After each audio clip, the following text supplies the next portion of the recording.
अस्सलाम वालेकुम जी। मैं हूं डॉक्टर तारक सलीम और आप देख रहे हैं मेरा यूट्यूब चैनल। आज का हमारा टॉपिक है शुगर, चाहे वो ब्लड में हो या यूरिन में हो, और वो क्यों होती है और हमारे जिस्म पर क्या असरात मुरतब करती है, और उसकी होम्योपैथिक में कौन सी मेडिसिन है जो उसको कंट्रोल कर सकती है। आज हम इनके मतलब बात करेंगे। पहले हम बात करते हैं कि शुगर की वजह क्या है, शुगर होती क्यों है। इसकी कई एक वजूहत हैं, जैसे हमारा लाइफस्टाइल है, हमारी खुराक है, और वर्जिश का ना करना, कोई हार्ड वर्किंग ना करना, ज़्यादा मीठे का इस्तेमाल है, बेकरी स्वीट का ज़्यादा इस्तेमाल है, कोल्ड ड्रिंक लोग बहुत ज़्यादा पीते हैं।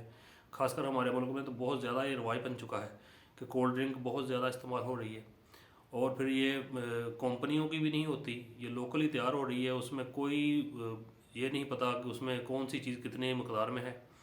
तो इस तरह इसकी ये सबसे बड़ी वजह है। और जिस्म का ज़्यादा मोटा होना, जो लोग ज़्यादा मोटापे की तरफ माइल होते हैं उनमें भी ये चांसेस बहुत ज़्यादा बढ़ जाते हैं। और ये जेनेटिक तौर पर भी हमें विरसे में भी मिलती है। जैसे हमारे माँ बाप में किसी को हो तो ये भी मुंतकिल हो सकती है बच्चों के अंदर।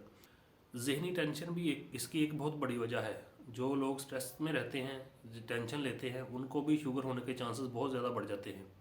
क्योंकि अगर हम टेंशन लेंगे तो हमारे खून में शुगर की मकदार ज़्यादा हो जाएगी।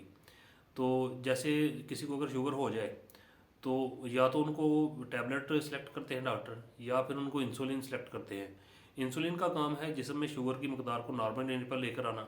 जबकि अगर आप टेंशन लेंगे, स्ट्रेस में रहेंगे, तो वो आपके शुगर के लेवल को बहुत ज़्यादा हाई करेगी। तो एक वक्त ऐसा आएगा कि आपकी इंसुलिन भी काम करना छोड़ देगी, वो भी शुगर को कंट्रोल नहीं करेगी। और जिन लोगों को शुगर हो जाए तो टेस्ट के बगैर तो ये पता नहीं चलता कि शुगर का लेवल बढ़ चुका है या नहीं। लेकिन इसकी कुछ अलामात हैं, जैसे जिस्म का कमज़ोर हो जाना, वज़न का बहुत तेज़ी से गिरना, और मीठा खाने की ज़्यादा ख्वाहिश इसमें पैदा हो जाती है। जैसे हमारे मुंह का जायका भी मीठा मीठा रहता है, और प्यास का ज़्यादा लगना, बार बार यूरिन का आना, थकावट रहना, और जिस्म में नकाहत रहना, जैसे आपके जिस्म में बिल्कुल जान ख़त्म हो गई है, सुस्ती पड़ी रहना।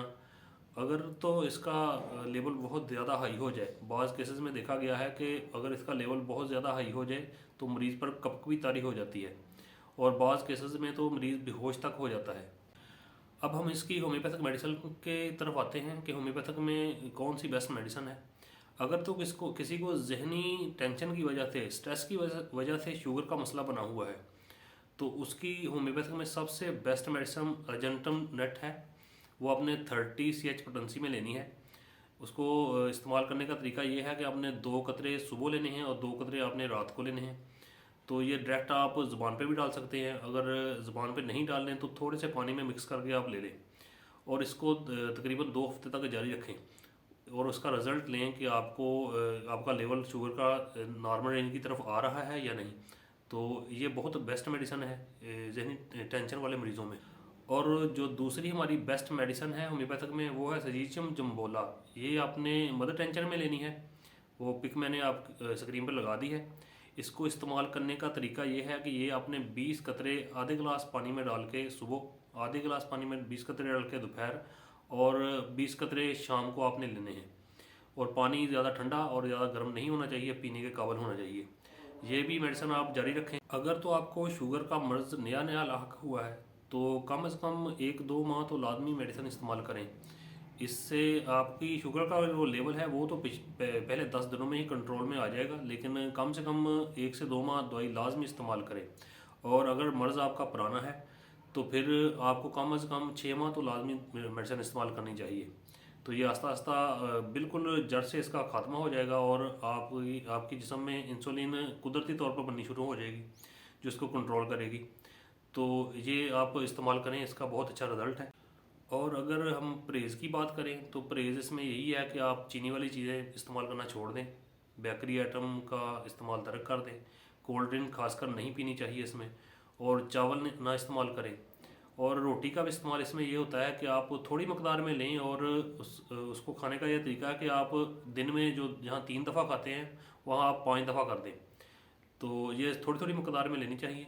अगर आप एक दफ़ा ही रोटी ज़्यादा पेट भर के खा लेंगे तो शुगर का लेवल आपका बहुत ज़्यादा उससे भी बढ़ जाएगा, क्योंकि रोटी में भी गंदम में भी शुगर बहुत ज़्यादा होती है। तो इसको भी इस्तेमाल करने का तरीका यही है।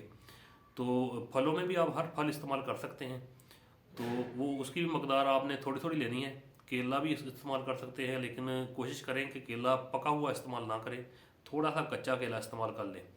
और मैंगो से ज़रा परहेज़ करें। तो दूसरे फलों में जो जामुन है इसमें बहुत अच्छा काम करती है और नुकसानदेह भी नहीं है, उसका आप इस्तेमाल करें। वो तो चलो मौसमी फल है। और जो दूसरे फल हैं जो दोनों मौसमों में आते हैं, उनको भी आप इस्तेमाल कर सकते हैं, लेकिन थोड़ी मकदार में। और ख़ास कर आप ज़हनी जो टेंशन है आपकी उसको ख़त्म करें, स्ट्रेस को बिल्कुल ख़त्म करें। ये स्ट्रेस बहुत ज़्यादा असरअंदाज होती है शुगर के पेशेंट पर। तो स्ट्रेस को आप बिल्कुल ख़त्म करें। तो वीडियो अगर अच्छी लगे तो उसको लाइक कमेंट और शेयर लाजमी कर दिया करें, और मेरे चैनल को सब्सक्राइब भी लाजमी किया करें।